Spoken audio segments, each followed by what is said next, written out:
oleh kuasa darahnya.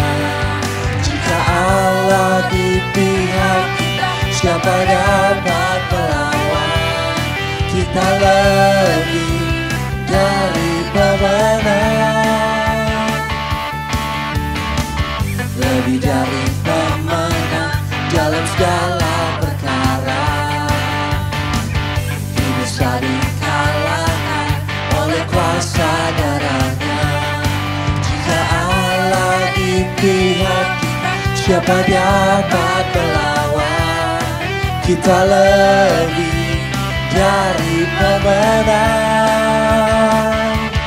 Haleluya, kibarkanlah panjinya, Yesus Raja segala raja.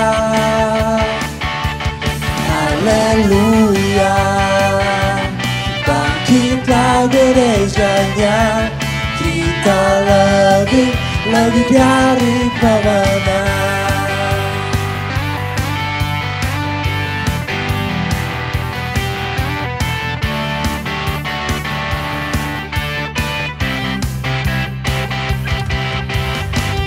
Lebih dari pemenang dalam segala perkara.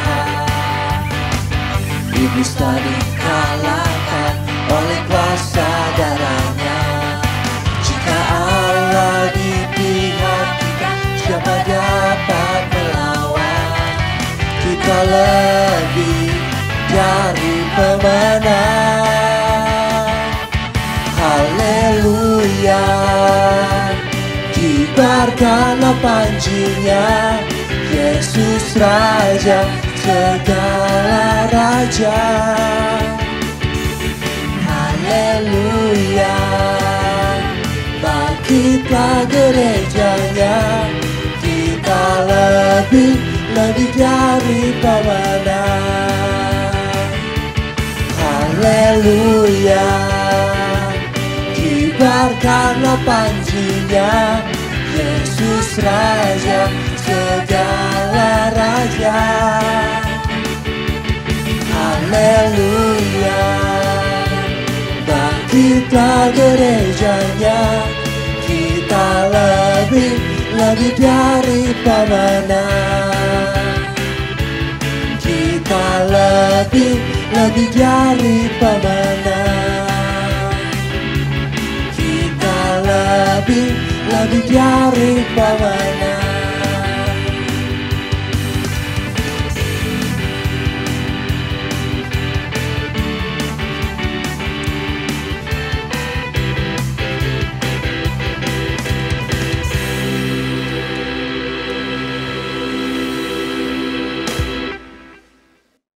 Tak terbayang besar dan tak terbanding kekuatan Tuhan.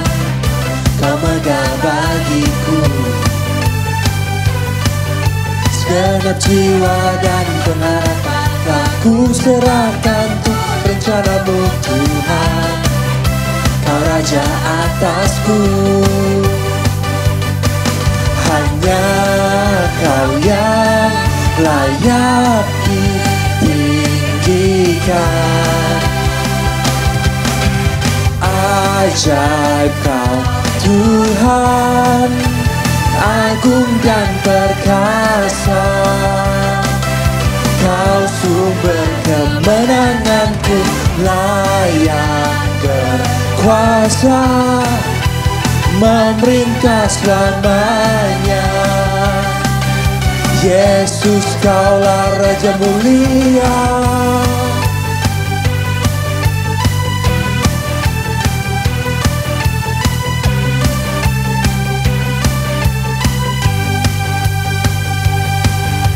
Tak terbayang kebesaran-Mu dan tak terbanding kekuatan-Mu Tuhan. Kau megah bagiku segenap jiwa dan pengharapan. Telah ku serahkan untuk rencana-Mu Tuhan. Kau Raja atasku, hanya Kau yang layak ditinggikan.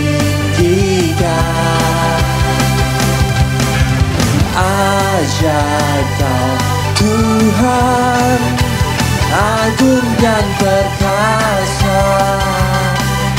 Kau sumber kemenanganku, layak berkuasa, memerintah selamanya.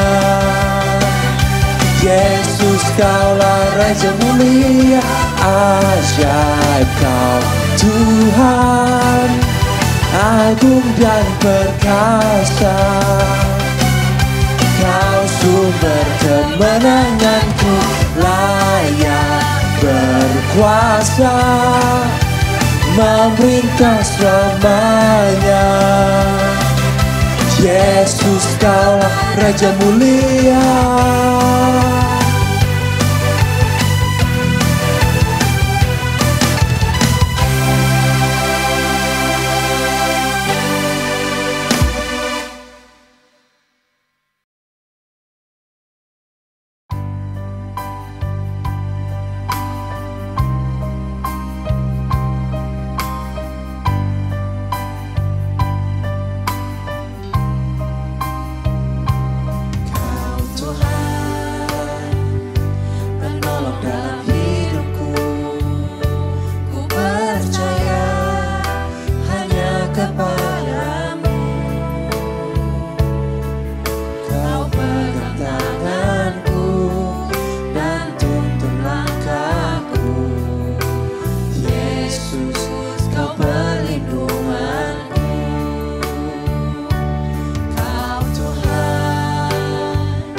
Kekuatan dalam hidupku, penolongku dalam kesesakan.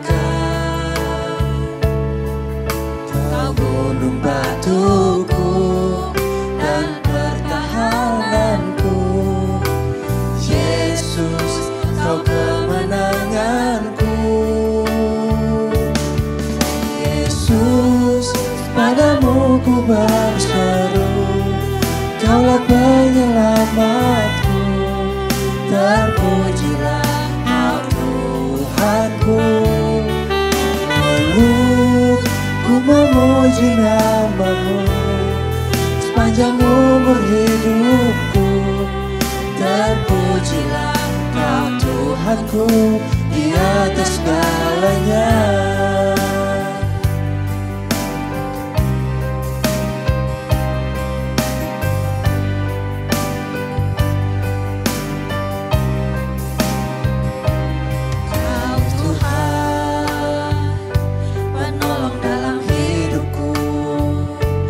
Percaya hanya kepadamu. Kau pegang tanganku dan tuntun langkahku. Yesus, Kau perlindunganku. Kau Tuhan, kekuatan dalam hidupku, penolongku dalam kesesakan. Kau gunung batuku dan pertahananku. Yesus, Kau perlindunganku. Yesus, padamu ku berseru, Kaulah penyelamatku, terpujilah Tuhanku.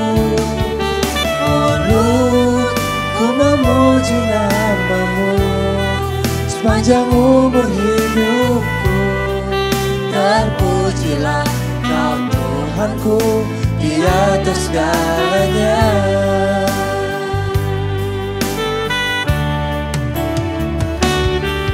Yesus, padamu ku berseru, Kaulah penyelamatku, terpujilah Kau Tuhanku. Meluk ku memuji nama-Mu sepanjang umur hidupku, terpujilah Kau Tuhanku di atas segalanya.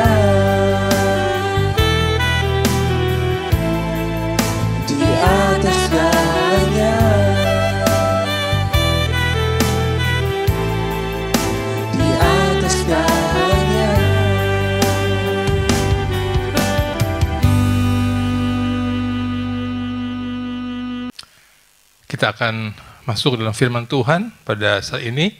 Mari saya mengajak saudara sekalian untuk kita berdoa. Bapa, kami mengucap syukur kembali untuk pagi hari ini kami boleh beribadah kepada Engkau.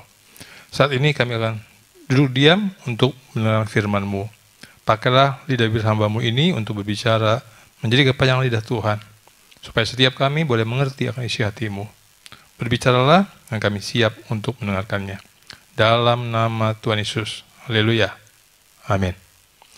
Ya, shalom saudara sekalian yang dikasihi oleh Tuhan Yesus Kristus. Pada pagi hari ini kita akan kita beribadah kali yang terakhir untuk tahun ini, 2021. Saya merasa waktu begitu cepat berlalu. Dulu ketika saya masih lebih muda dari sekarang, saya tidak terlalu merasakan ini. Tetapi semakin bertambah usia, saya merasa bahwa hari-hari berlalu begitu cepat. Hari ini ke besok, minggu, bulan, bahkan tahun. Seperti tahun ini. Tanpa terasa kita akan mengakhiri tahun 2021 ini. Dan kita kembali pada bulan yang terakhir. Mungkin tahun depan akan terasa lebih cepat lagi. Saya tidak tahu apakah saudara sekalian merasa seperti itu. Nah, tetapi okelah, memang itu yang kita alami. Tapi yang penting adalah bahwa sampai hari ini, kesetiaan kita, iman kita, masih tetap tertuju kepada Tuhan. Pagi hari ini, saya akan membawakan sebuah tema, masih dalam bulan Natal tentunya. Tema yang saya beri judul, bukan karena kamu telah melihat tanda-tanda. Tanda apa? Nanti kita akan pelajari. Pada satu ketika, saudara sekalian, Tuhan Yesus naik ke atas sebuah gunung. Lalu kemudian dia mulai bercerita, dia mulai mengajar, dia mulai berkhotbah. Dan khotbahnya begitu menarik, saudara sekalian. Dan khotbahnya itu sepertinya pengajaran tidak pernah selesai. Sehingga terus dia mengajar, terus dia berbicara sampai datang sore hari. Dan murid-muridnya mengingatkan dia, "Guru, ini sudah sore. Mari kita suruh mereka pulang. Karena kalau sudah kemalaman, nanti mereka susah cari makan di desa-desa di bawah." Tapi Tuhan Yesus memberikan sebuah jawaban yang mengejutkan mereka. Tuhan berkata, tidak usah mereka pulang. Tapi kalian yang beri mereka makan. Tentu mereka terkejut.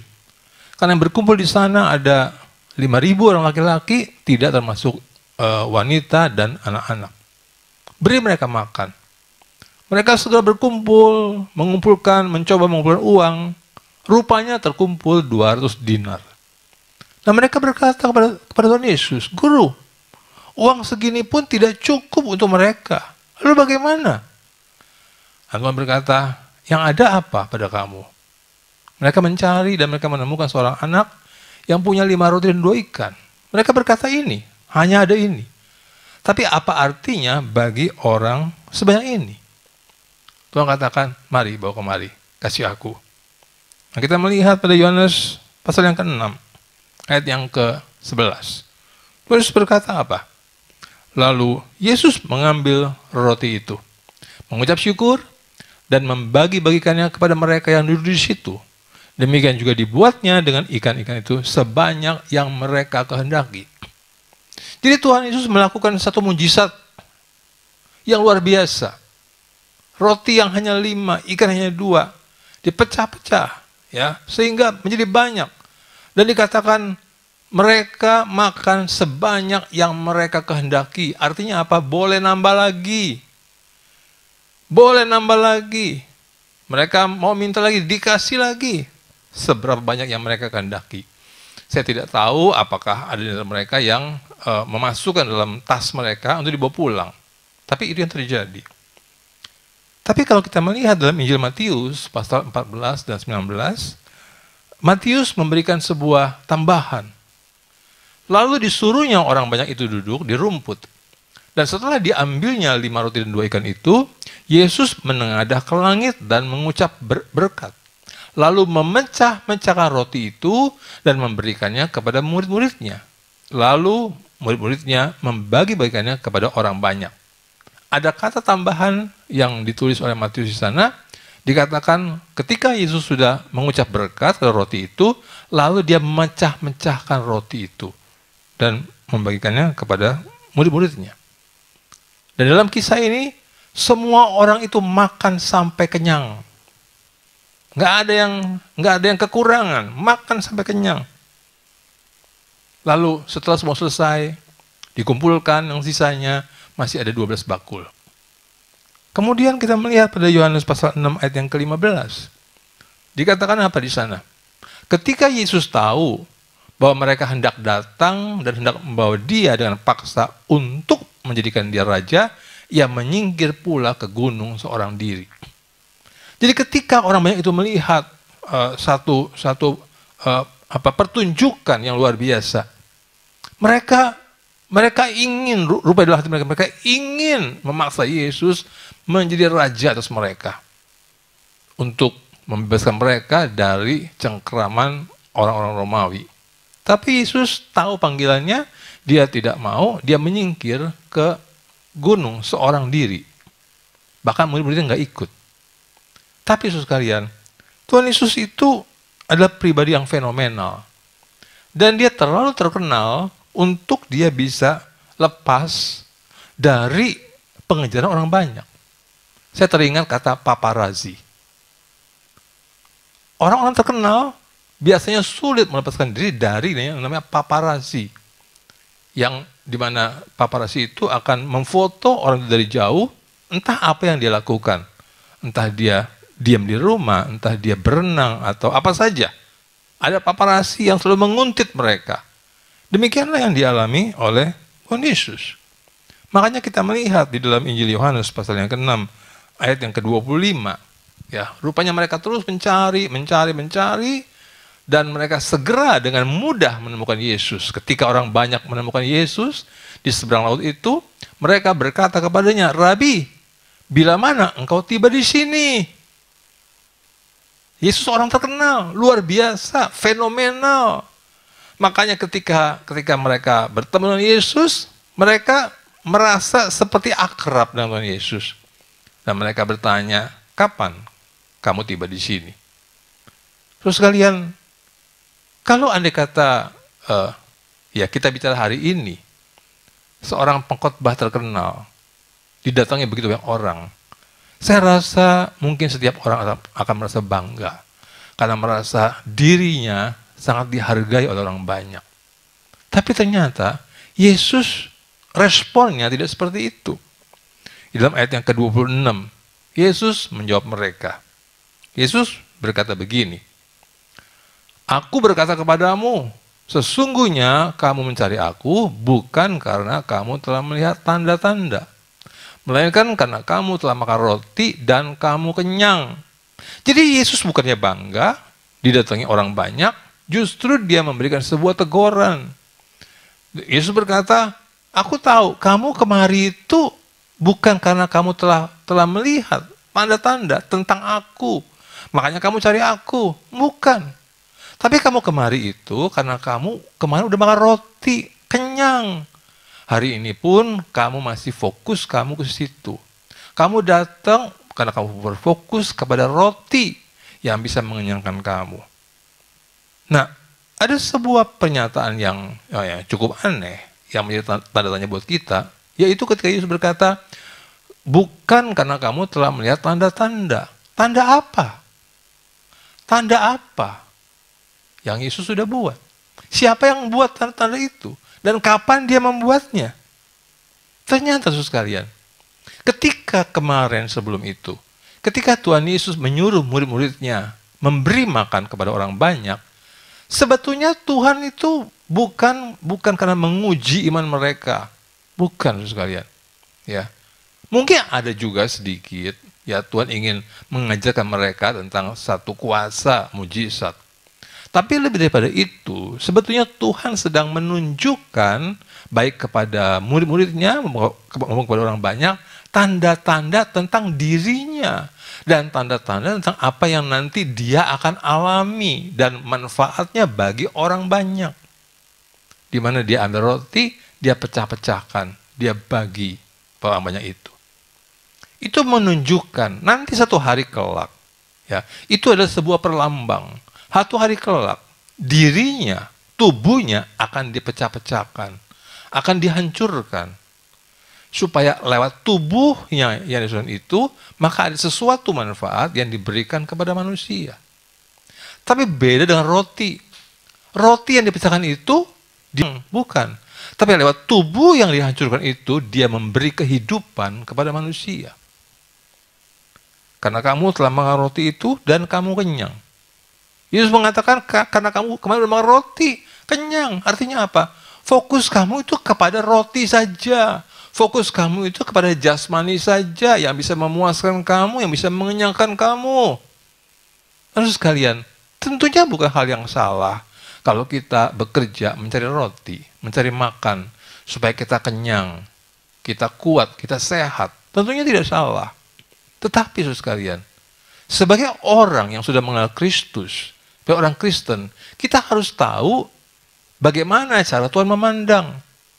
Tuhan tidak melarang kita cari roti, bekerja, cari uang, tidak. Tapi Tuhan berkata, jangan fokus itu. Bukan fokusnya kepada rotinya. Bukan fokusnya kepada kenyangnya. Bukan fokusnya kepada kepuasan jasmani, kepuasan dirinya, kepuasan jiwanya. Tapi fokuslah kepada pemberi roti itu, yaitu Yesus. Karena kalau roti hanya bisa memberikan kenyang secara jasmani. Tapi Yesus sebagai roti itu, sebagai makanan yang baik itu, dia memberi kehidupan kepada manusia. Bukan hanya mengenyangkan, tapi menghidupkan manusia. Nanti kita akan melihat artinya menghidupkan itu seperti apa. Makanya dalam ayat yang ke-27, Yohanes pasal yang ke-6, dikatakan apa? Bekerjalah. Jadi ketika Tuhan Yesus sudah menegur mereka, Tuhan berkata, bekerjalah. Bukan untuk makanan yang akan dapat binasa, melainkan untuk makanan yang bertahan sampai kepada hidup yang kekal, yang akan diberikan anak manusia kepadamu, sebab dialah yang disahkan oleh Bapa Allah dengan meterainya. Ya, Tuhan mengatakan bekerja, bukan untuk makanan yang akan dapat binasa. Kalau mereka bekerja hanya untuk roti, kalau mereka hanya berfokus kepada roti yang memang bisa mengenyangkan untuk sementara, paling bertahan berapa? 6 jam mungkin, atau 8 jam. Ya. Sesudah itu apa? Sesudah itu mereka akan lapar lagi. Nanti mereka fokus lagi, cari roti lagi, kenyang lagi selama 6 jam. Setelah itu lapar lagi, kenyang, lapar lagi, kenyang lagi, lapar lagi. Dan lama-lama, kalau berlangsung bertahun-tahun, belasan tahun, puluhan tahun, akhirnya apa? Akhirnya udah nggak bisa kenyang lagi, udah nggak bisa lapar lagi. Karena apa? Karena hidup telah berakhir, alias meninggal. Karena Tuhan berkata, jangan itu saja, jangan itu.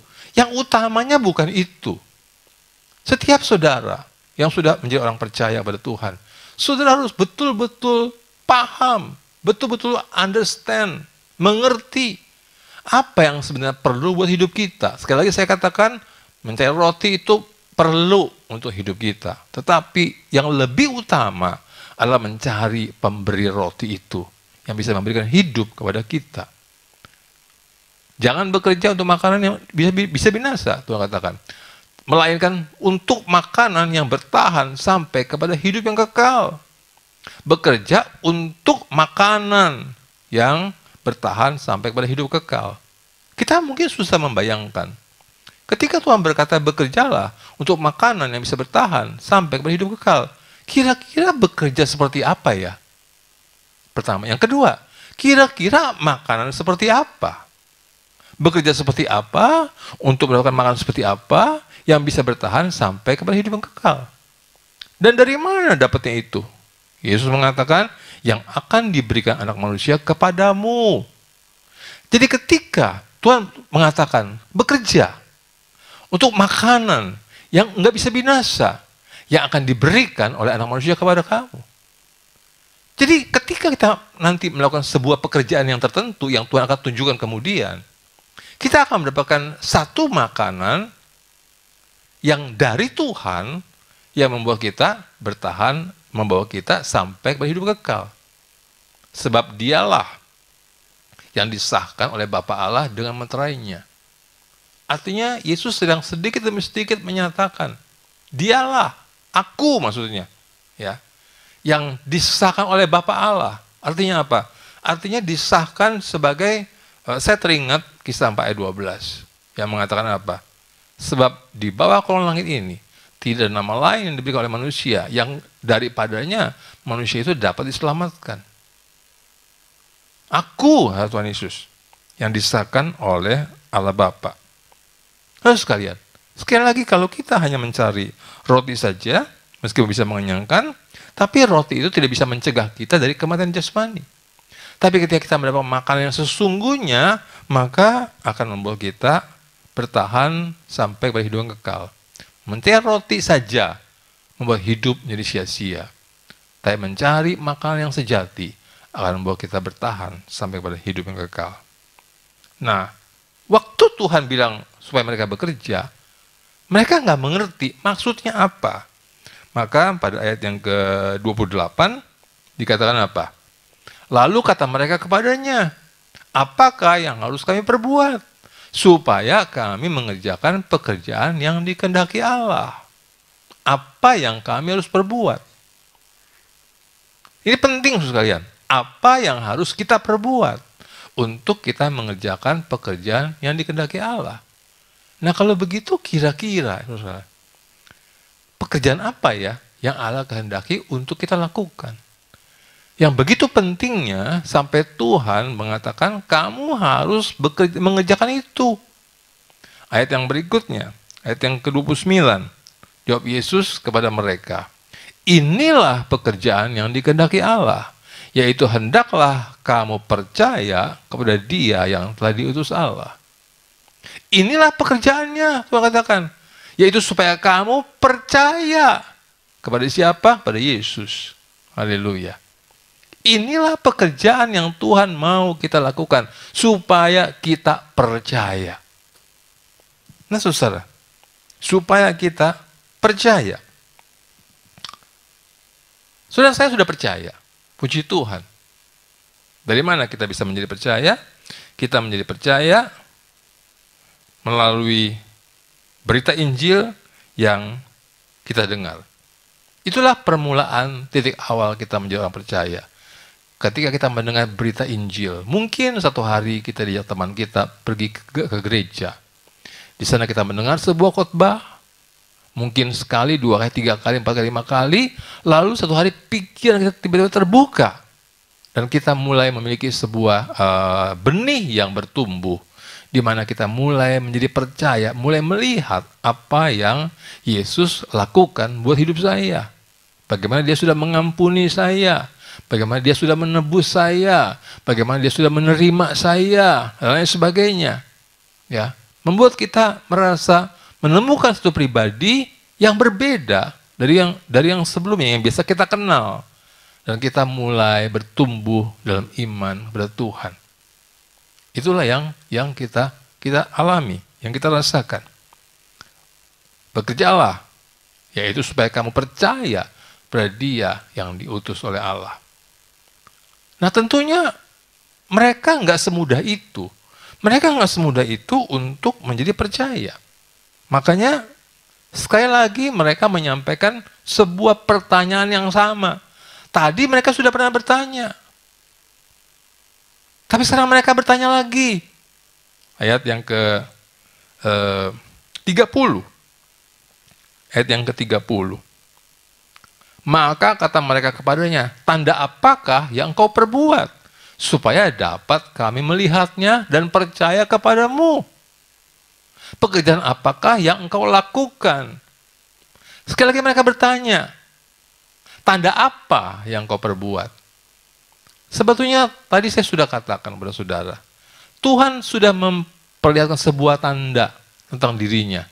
Bagaimana apa yang nanti akan terjadi bagi dirinya di masa depan, yang bisa memberikan suatu manfaat luar biasa kepada manusia, tapi mereka tidak bisa melihatnya.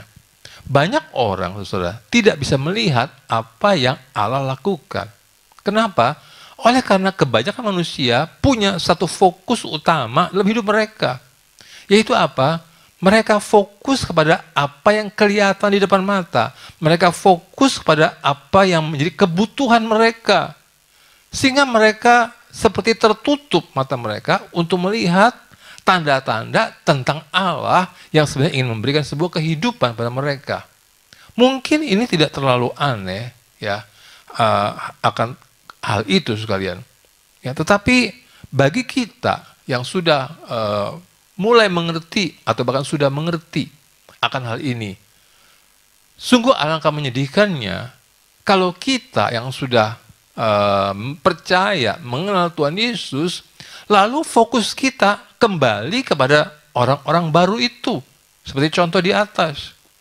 Kita tahu bahwa Tuhan sudah mengatakan, jangan fokus ke sana, jangan fokusnya kepada roti, jangan fokusnya kepada kenyang, jangan fokusnya kepada keri, bahkan kepuasan jiwa. Tapi Tuhan katakan fokuslah kepada pemberi roti itu. Karena pemberi roti itu bukan hanya memberikan kamu kenyang dan kesukaan jasmani, tapi pemberi roti itu akan memberi kamu kehidupan, bukan hanya sekedar kenyang, tapi kehidupan. Kalau kenyang itu sementara, saya sudah katakan tadi, sebentar lapar lagi, kenyang lagi, lapar lagi, kenyang lagi. Tapi pemberi roti itu akan memberikan suatu makanan yang memberi kehidupan kekal kepada mereka, kepada kita.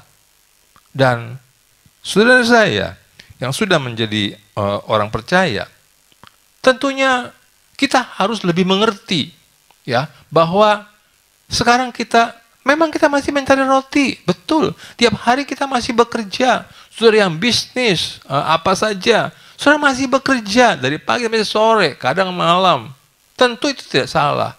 Tapi sekali lagi sekalian, fokus utama kita bukan di sana. Fokus utama kita adalah kepada pemberi roti yang memberi kehidupan kepada kita. Ya. Percaya itu relatif mudah, saudara sekalian. Ya. Kita mendengar berita Injil, kita nggak bisa merekayasa percaya. Kita nggak bisa membuat iman. Nggak bisa. Kita tidak bisa membuat iman buat diri kita. Kita tidak bisa mengambil iman seperti sebuah barang buat diri kita. Nggak bisa. Karena iman timbul dari pendengaran. Dan pendengaran akan firman Kristus. Jadi hanya melalui mendengar firman, entah lewat khotbah, entah lewat membaca Alkitab, entah lewat sharing sama orang lain, dan sebagainya, mendengar YouTube, ya khotbah-khotbah di YouTube, membaca buku rohani, bisa menciptakan, bisa menimbulkan iman dalam diri kita. Ya. Tapi tidak cukup sampai di situ sekalian. Tidak cukup sampai di situ. Dengan iman yang kecil itu, dengan iman yang sederhana itu sudah menyelamatkan kita. Sudah menyelamatkan kita. Karena barang siapa percaya kepada Dia, tidak akan binasa, melainkan beroleh hidup kekal. Jadi dengan iman yang sederhana itu pun kita sudah selamat, terus sekalian. Kita sudah selamat dengan iman yang sederhana. Nggak ada tambahan ini itu. Nggak ada tambahan pekerjaan. Nggak ada tambahan usaha. Nggak ada tambahan perbuatan. Keselamatan hanya melalui anugerah, oleh iman. Ya. Akan tapi, terus sekalian, kenapa Tuhan mengatakan harus bekerja? Saya teringat Rasul Paulus mengatakan apa? Rasul Paulus mengatakan begini. Itu menjelang beberapa saat menjelang hari berakhir hidupnya. Dia katakan, sekarang aku telah mencapai garis akhir. Aku telah menyelesaikan pertandingan dan aku telah memelihara iman. Kalau di dalam terjemahan yang lain, dalam bahasa Inggris, dikatakan aku telah mempertahankan. Ya, artinya imanku telah bertahan. Imanku telah bertahan. Dan ternyata kalau kita membaca dari teks aslinya dalam bahasa Yunani, kata itu, kata mempertahankan, kata memelihara, ternyata itu artinya adalah, kalau dalam bahasa Inggris, verb, kata kerja. Jadi, iman yang terpelihara itu, iman yang bisa bertahan itu, bukan melalui sebuah tindakan yang pasif. Artinya, kita udah percaya, dengar berita Injil, lalu diam begitu saja, dan iman itu bertahan. Tidak. Ternyata ada kata kerjanya, verb. Ya, kata kerja. Berarti ada sesuatu yang kita lakukan yang kita lakukan untuk menjaga itu.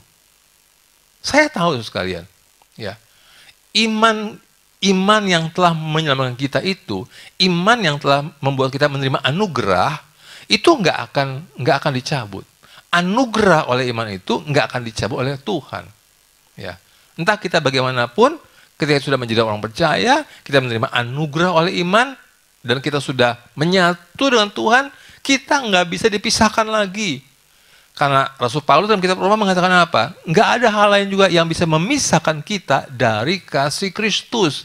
Jadi ketika kita sudah menyatu dengan Tuhan, Tuhan sudah menyatu dengan kita, selama-lamanya kita akan terus bersatu sampai kita kembali ke rumah Bapa. Ya. Tetapi saudara sekalian, di dalam kehidupan ini, iman itu harus terjaga. Artinya apa? Iman kita itu harus tetap menjadi iman yang segar. Coba saudara perhatikan. Saudara pernah nggak mengalami kelesuan rohani? Pernah nggak saudara mengalami seperti kering rohani? Seperti kosong hati saudara? Pernah nggak saudara mengalami sebuah kekecewaan oleh karena pengharapanmu, karena doamu itu tidak terjadi, tidak terkabulkan? Padahal engkau tidak minta yang aneh-aneh. Pernah nggak saudara seperti itu? Pernah nggak saudara merasakan satu kesehatan rohani, kesegaran rohani, kesegaran iman? Pernah nggak? Pernah. Oleh karena kita mengerti, ya, secara perasaan, secara jiwa, kita bisa kehilangan itu. Karena itu kesegaran rohani perlu dipelihara. Ya, sekali lagi saya katakan, sekali sudah menerima anugerah itu tidak akan dicabut dari saudara. Tidak akan. Ya. Tapi untuk memiliki sebuah kesegaran iman, kesegaran rohani, sampai bertahan, sudah memiliki faithfulness, kesetiaan dalam iman, itu harus dipelihara. Makanya Daud mengatakan apa? Berbahagialah orang yang kesukaannya adalah Taurat Tuhan, dan yang merenungkan Taurat itu siang dan malam. Merenungkan itu kalau di dalam bahasa Inggrisnya, kalau kita terjemahkan dalam bahasa Indonesia, itu seperti memamah biak. Hewan yang memamah biak seperti kambing, sapi, sudah kan sering lihat. Kalaupun dia lagi duduk nih, ya maksudnya lagi istirahat, dia nggak makan, itu mulutnya mengunyah terus. Terus dia mengunyah. Kan aneh. Kalau lagi makan rumput, dia mengunyah, kan nggak aneh. Tapi dia sudah makan tadi, sudah selesai makannya, udah nggak ada rumput lagi, kok mulutnya masih mengunyah terus. Nah inilah jenis hewan memamah biak. Karena kalau dia sudah makan rumput, dia sudah gigit halus, lalu makanan itu masuk ke lambungnya. Dan lambung hewan memamah biak itu ada 4. Ya. Ada 4 di mana makanan itu diolahnya secara macam-macam oleh lambung itu. Nanti dikeluarkan lagi, dia kunyah lagi. Nah, merenungkan firman seperti itu sekalian. Bukan cuma membaca, tapi merenungkan. Bahkan dikatakan apa? Merenungkan siang dan malam. Maka orang itu akan menjadi seperti pohon yang ditanam di tepi aliran batang air, yang selalu berbuah pada musimnya, dan daunnya tidak pernah layu. Sebuah pohon yang ditanam di tepi aliran air, tentunya dia akan menerima cukup air, sehingga pohon itu segar, daunnya segar. Saudara, orang yang suka merenungkan firman Tuhan, maka dirinya akan mengalami kesegaran rohani. Dirinya mengalami kesegaran dalam iman. Kalau Rasul Paulus tidak seperti itu, ya, dia tidak akan bisa bertahan sampai akhir. Dia tidak akan bisa mencapai garis akhir. Dia tidak akan bisa menyelesaikan pertandingan. Karena dia mengatakan apa? Seringkali aku ditekan, ditindas dari kiri kanan, atas bawah, depan belakang. Dilemparkan, dihempaskan. Tapi aku tidak pernah putus asa. Nggak pernah kecewa. Kok bisa? Iya. Bukan dia. Kalau saudara bisa merasa kuat dalam hidup Anda, saya mau katakan itu bukan saudara. Karena daging kita ini lemah. Kalau saudara tetap merasa fresh, tetap merasa segar dalam iman, dalam rohani, Meskipun kadang-kadang atau sudah mengalami 1, 2, 3 masalah besar, tapi sudah bisa tetap setia sama Tuhan. Segar, semangat dalam pelayanan, semangat dalam kehidupan. Itu bukan saudara, itu bukan saya. Kita nggak bisa.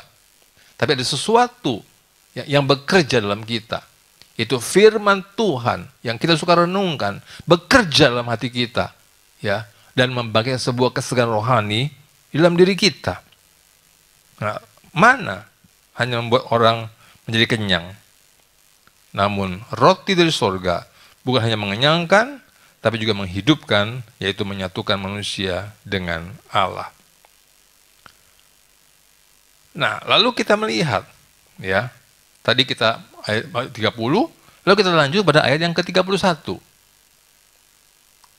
Nenek moyang kami telah makan mana di padang gurun.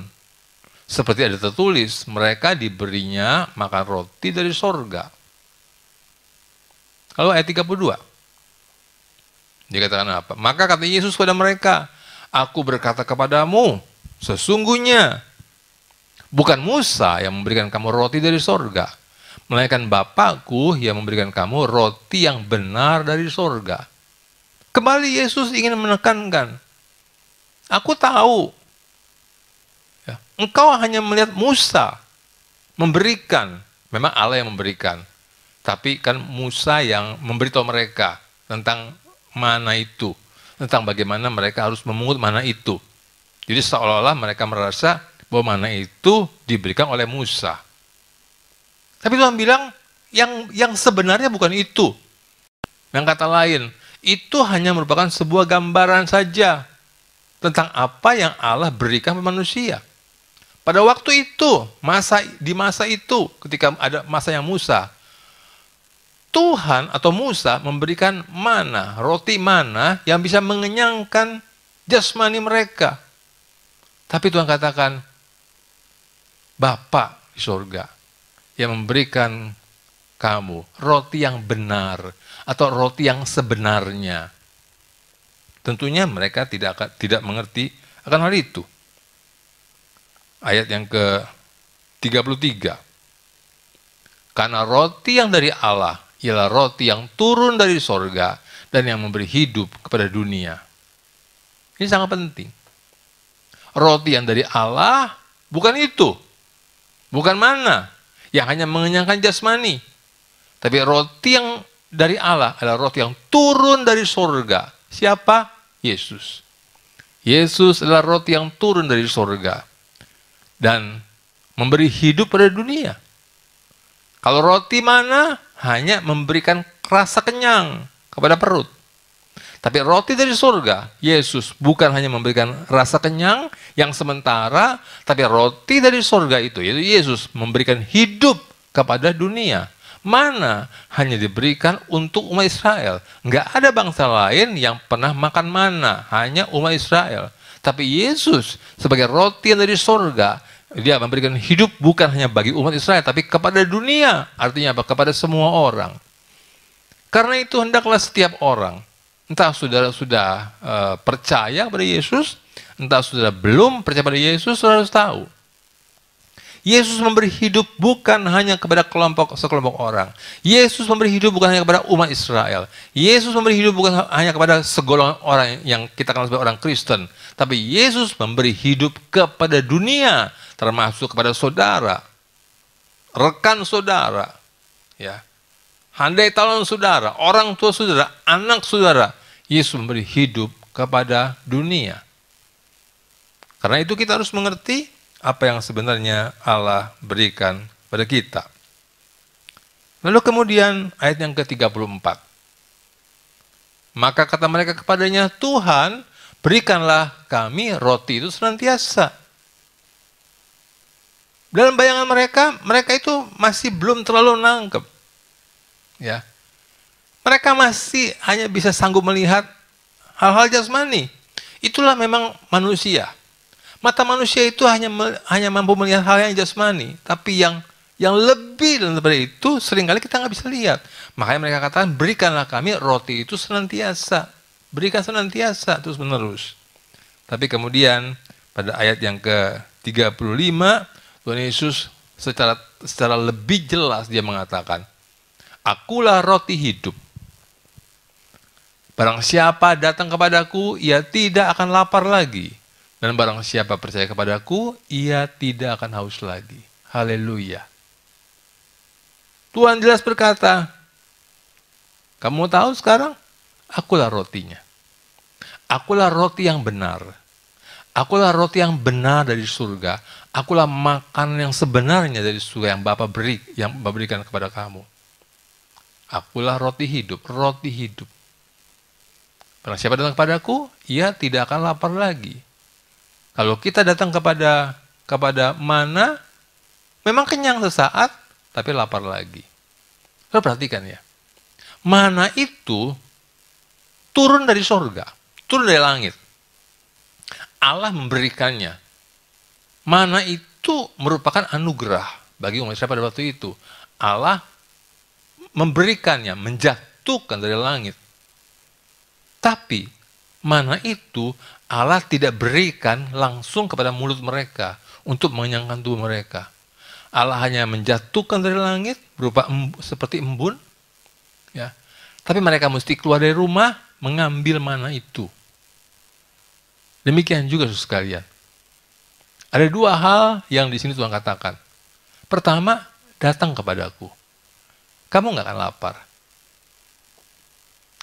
Mereka mesti keluar dari rumah. Ambil mana itu. Kita diberi anugerah, yaitu Yesus pada kita. Kita mesti datang sama Dia. Supaya apa? Kita nggak lapar lagi. Roti membuat kita lapar lagi. Kenyang, lapar lagi. Tapi anugerah Yesus membuat kita nggak lapar lagi. Karena Dia berikan kehidupan. Dan yang kedua, apa yang kedua? Percaya. Kalau kamu percaya kepadaku, kamu nggak bakal haus lagi. Nggak bakal haus lagi. Ya. Jadi, sudah tahu orang kalau makan itu bukan cuma makan, tapi makan dan minum. Orang juga nggak hanya minum saja, tapi minum dan makan. Jadi makan minum adalah sesuatu yang paket, yang harus kita terima. Demikian juga datang kepada Yesus dan percaya kepada Yesus merupakan sebuah paket yang membuat kita enggak lapar lagi dan tidak akan haus lagi. Nah, saudara sekalian, lalu kita melihat coba tentang perihal datang pada Yesus. Yohanes pasal yang kelima, ayat 39 dan ayat ke-40. Ini Yesus berkata kepada ahli Taurat, orang Farisi, yang rajin menyelidiki kitab suci. Yesus bilang apa? Kamu menyelidiki kitab-kitab suci. Sebab kamu menyangka bahwa olehnya kamu mempunyai hidup yang kekal. Artinya, kamu tuh udah belajar, membaca, belajar, bahkan menyelidiki. Ahli Taurat itu sebetulnya sangat luar biasa dalam hidup agama. Waktu saya pergi ke Israel, saya melihat bagaimana rabi-rabi itu, udah tahu. Sambil jalan mereka membaca. Kalau saya pergi ke Bali, seringkali saya melihat kalau orang Barat, di mana-mana itu bawa buku. Di kolam renang bawa buku. Luar biasa, karena mereka tuh suka membaca. Kalau orang-orang kita tidak terlalu suka membaca. Bahkan kalau punya buku, bukunya entah ada di mana. Tapi orang Yahudi, ahli Taurat lebih hebat lagi. Berjalan saja membaca, sekalian. Bukan baca komik, bukan baca novel, baca Alkitab. Luar biasa. Tapi Tuhan bilang, kamu tuh berbuat itu, kamu pikir melalui hal itu, kamu bisa dapat hidup kekal. Tapi sayangnya, kamu tetap tidak mau datang kepadaku. Walaupun kitab suci itu memberi kesempatan aku, ayat 40. Dia katakan apa? Namun kamu tidak mau datang kepadaku untuk memperoleh hidup itu. Kenapa nggak datang? Karena nggak percaya. Jadi orang yang percaya pasti datang kepada Tuhan Yesus. Dan orang yang mau datang kepada Yesus pasti dia percaya. Kenapa saudara mau datang kepada Yesus? Karena engkau percaya. Kalau saudara tidak percaya pada Tuhan, saudara tidak akan mau datang kepada Yesus. Kalau saudara datang, saudara percaya. Kalau saudara percaya, saudara datang. Dan itulah yang terjadi dalam kehidupan kita. Nah, datang kepada Yesus. Bagian yang terakhir sekarang. Coba kita lihat Yohanes pasal 6 ayat yang ke-37. Semua yang diberikan Bapa kepadaku akan datang kepadaku. Dan barang siapa datang kepadaku, ia tidak akan aku buang. Bagaimana kita bisa datang kepada Tuhan? Yesus berkata, tidak seorang pun yang datang kepadaku kalau tidak ditarik oleh Bapa yang di surga. Jadi kita bisa datang kepada Tuhan itu karena kita ditarik. Kita nggak mengerti. Kita ditarik datang kepada Tuhan. Dan Tuhan memberikan sebuah janji yang luar biasa. Ia tidak akan aku buang. Hari ini saudara sudah menjadi orang percaya? Artinya, saudara sudah datang kepada Yesus. Jangan melihat tentang, mungkin saya kurang sungguh-sungguh dalam rohani. Ya, itu ukurannya susah sekalian. Ya, hanya Tuhan yang bisa ukur. Kita nggak bisa ukur. Kita tidak bisa mengukur sesama kita. Apa rohani atau kurang rohani atau lebih rohani, kita tidak perlu mengukur itu. Tapi Yesus Tuhan mengatakan, siapa yang datang kepada aku tidak akan aku buang. Puji Tuhan. Puji Tuhan. Mungkin kita tidak baik atau kurang baik menurut pandangan kita, menurut pandangan orang lain. Tapi puji Tuhan, Tuhan berjanji, Tuhan berkata, dia tidak akan aku buang. Ayat 38, dikatakan apa? Tuhan Yesus berkata, sebab aku telah turun dari sorga, bukan untuk melakukan kehendakku, tetapi untuk melakukan kehendak Dia yang telah mengutus aku. Bukan kehendak aku turun, bukan. Tapi aku turun untuk melakukan kehendak Dia. Jadi sekalian, sejak awal mula, ketika manusia jatuh dalam dosa, Allah sudah punya rancangan. Allah tahu upah dosa itu maut. Allah tahu bahwa dosa akan menghalangi manusia untuk bertemu dengan Dia. Dosa telah memisahkan manusia dari Dia. Dan akhirnya manusia akan mati dalam neraka. Tapi Allah Bapa sangat mencintai kita. Allah Bapa bukan mencintai kita, mencintai manusia ketika manusia itu hidup dalam kebaikan. Tapi Allah Bapa mengasihi manusia waktu manusia jatuh dalam dosa. Dan pemulihan yang Dia lakukan adalah pemulihan lewat pertumpahan darah. Lewat darah yang ditumpahkan. Itu darah Yesus. Jadi saya membayangkan di surga itu Allah berbicara. Allah berkumpul bersama dengan putranya, bersama Roh Kudus. Allah berkata, anakku, aku utus kamu. Aku utus kamu ke dalam dunia. Ya, saudara mesti ngerti. Tiga pribadi ini adalah satu hakikat, yaitu Allah. Dan Yesus berkata, baik, aku akan turun. Aku tahu apa menjadi kehendakmu Bapa. Yesus turun untuk melakukan kehendak Dia. Apa? Apa kehendak Bapa yang Yesus harus lakukan? Kita lihat di dalam ayat yang ke-39. Dan inilah kehendak Dia yang telah mengutus aku. Yaitu supaya dari semua yang telah diberikannya kepadaku, jangan ada yang hilang. Puji Tuhan. Supaya semua yang telah diberikan oleh Bapa kepadaku, jangan ada yang hilang. Tuhan Yesus tidak akan membiarkan saudara terhilang. Tidak akan. Mungkin satu kali saudara lari dari Tuhan. Tapi kalau engkau sudah menjadi orang percaya, Tuhan berkata, aku akan melakukan sesuatu supaya engkau tidak hilang. Itulah janji Tuhan. Itulah janji Tuhan. Itulah kasih yang Dia tunjukkan kepada manusia. Tapi supaya kubangkitkan pada akhir zaman. Kalau manusia terhilang, maka sebagai akibatnya manusia itu akan binasa. Tapi Tuhan tidak mau manusia binasa. Tuhan bilang, aku akan menjaga supaya nggak hilang.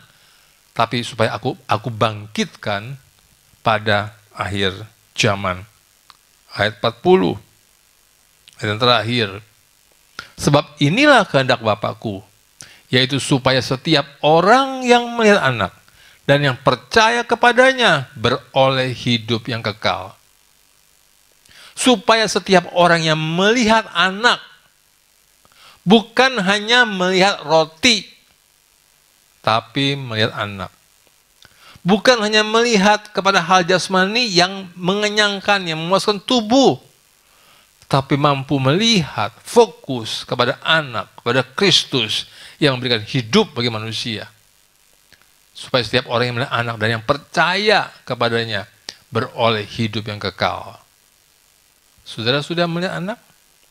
Saudara bukan hanya fokus pada roti, saudara fokus kepada Kristus, engkau percaya kepada Dia, maka engkau telah memperoleh hidup yang kekal. Tentunya hidup kekal bukan neraka, tapi hidup kekal dalam surga bersama Tuhan. Dan pada akhirnya, supaya Yesus membangkitkan kita semua pada akhir zaman. Oleh karena itu, saudara sekalian, kita mengakhiri tahun 2021 ini. Entah apa yang sudah alami. Tentunya sebagian hal ada yang baik, sebagian hal ada yang kurang baik. Tetapi kita percaya bahwa selalu Allah bekerja dalam segala perkara untuk memberikan kebaikan bagi setiap orang yang mengasihi Dia. Kita akan mengakhiri tahun ini. Biarlah kita tetap fokus pada Tuhan. Memasuki tahun yang akan datang, tahun 2022, kita semakin fokus pada Dia. Bukan lagi fokus kepada hal-hal jasmani saja, roti, kenyang, tapi fokus pada Kristus yang memberikan kehidupan, kesegaran dalam iman kita. Saya berdoa supaya mata rohani kita semua semakin jelas terbuka, mampu melihat Dia lebih jelas daripada sekedar melihat roti yang mengenyangkan jasmani. Haleluya, haleluya, haleluya. Biarlah Roh Kudus menolong saudara untuk lebih memahami akan kebenaran firman Tuhan ini. Mari kita berdoa. Tuhan, terima kasih kembali untuk pagi hari ini. Kami boleh menyelesaikan ibadah terakhir di tahun ini. Terima kasih untuk segala perkara yang sudah terjadi dalam kehidupan kami. Karena kami percaya setiap detail dalam kehidupan kami itu Engkau pakai secara berkesinambungan untuk ditenun menjadi kebaikan buat setiap kami. Terima kasih Tuhan. Aku berdoa buat seberapa banyak anak-anak-Mu yang sungguh-sungguh membutuhkan pertolongan-Mu. Biarlah kiranya tangan-Mu menolong mereka. Tangan-Mu tertunjuk kepada mereka. Saat ini, biarlah kiranya setiap saudara, boleh engkau yakin bahwa ada Tuhan yang beserta engkau, bersama engkau, bersedia menolong engkau. Khususnya bagi saudara-saudara yang mengalami berbagai persoalan, tekanan dalam bentuk apapun juga.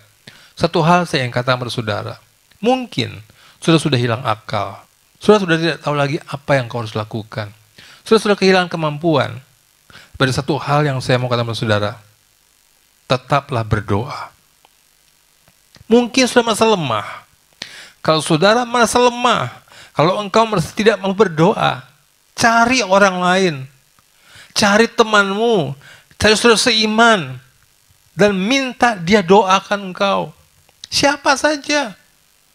Karena saudara mesti percaya, doa adalah sesuatu yang tidak ada batasnya. Doa akan menciptakan sesuatu yang mustahil menjadi mungkin. Saudara nggak punya uang, saudara sakit, atau apa saja, satu hal yang luar biasa yang kau miliki, doa, doa, dan doa. Haleluya, haleluya. Biarlah memasuki tahun depan ini, kita lebih memiliki keyakinan, percaya bahwa Tuhan adalah pribadi yang menjawab doa-doa kita. Terima kasih Tuhan, terima kasih Tuhan, terima kasih Tuhan, terima kasih. Dalam nama Tuhan Yesus, haleluya, amin. Nah, saudara sekalian, hari ini adalah hari terakhir kita ibadah bersama-sama. Kita akan kembali beribadah secara offline, bertemu muka pada tanggal 2 Januari minggu depan. Dan saya harap saudara-saudara yang belum menyampaikan diri untuk hadir ibadah secara offline bersama-sama di dalam tahun ini, saya harap setiap saudara ya yang selama ini sudah tergabung bersama dengan kita, saya harap saudara kembali datang dengan setia untuk beribadah bersama-sama. Ya, datang beribadah bersama-sama, bersekutu dengan teman-teman saudara, meskipun memang keadaan masih ada yang membatasi. Ya, kursi saja masih dibatasi, berkerumun setelah ibadah masih dibatasi. Ya, itulah keadaannya. Tapi datanglah bersama-sama beribadah dan alamilah, nikmatilah Tuhan dalam persekutuan kita bersama-sama. Saudara yang ingin memberikan persembahan, seperti biasa, saudara bisa memberikan persembahan dengan transfer di dalam pada nomor rekening yang ada. Tentunya saudara sudah catat semuanya, ya. Ya saudara sudah tahu lah.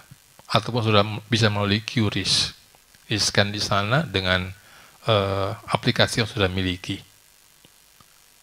Biarlah kiranya hati saudara ada pada Tuhan. Karena di mana hartamu berada, disitulah hatimu berada. Tuhan Yesus memberkati saudara sekalian. Mari kita semua angkat kedua tangan kita. Terima berkat Tuhan. Terimalah dengan limpah daripada Allah Bapa di surga, melalui anaknya Tuhan kita Yesus Kristus, kasih, damai, sejahtera, sukacita, rahmat, anugerah, dan persekutuan bersama dengan Roh Kudus yang akan menyertai saudara sekalian setiap saat, sampai Tuhan Yesus datang kembali yang kedua kalinya, menjemput kita dalam permai, bahkan sampai selama-lamanya. Dalam nama Tuhan Yesus, haleluya, amin, amin. Selamat pagi, Tuhan Yesus memberkati saudara sekalian.